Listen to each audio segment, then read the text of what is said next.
All right, y'all. We're back 2 days later. Chris, Man, what you think?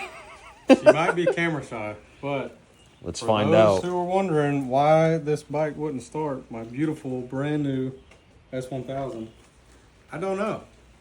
I took it back to the dealership this morning and got it unloaded, and it fired right up. So Let's see I if just brought it back. it'll see what fire up happens. now. Double forward. We shall see.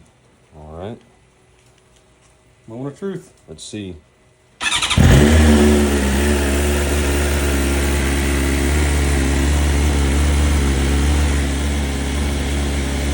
Crazy. Yeah.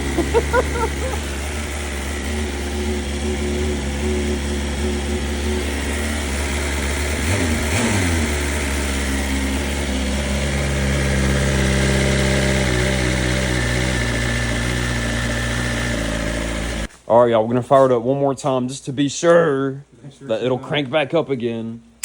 Not camera shy on us. So let's try this once more. All right. Let's see, what do we got? She's still hot. 173. 11.7 volts. All right, you ready? Yep. Yeah. Yeah, I took it to the dealership this morning and started just fine. Got it off the trailer, it started right up, no issues. So there is no telling what it could have been. Yeah, we're thinking this was an act from God. He I did think not so. want us to ride this thing Saturday. Maybe so. that's what it was. I think so. Who But- knows? Anyhow, gorgeous bike. And now it seems to run fine, so hopefully when all this rain stops, we'll get to go ride it. That's So the issue now. Weather. yeah. Till next time.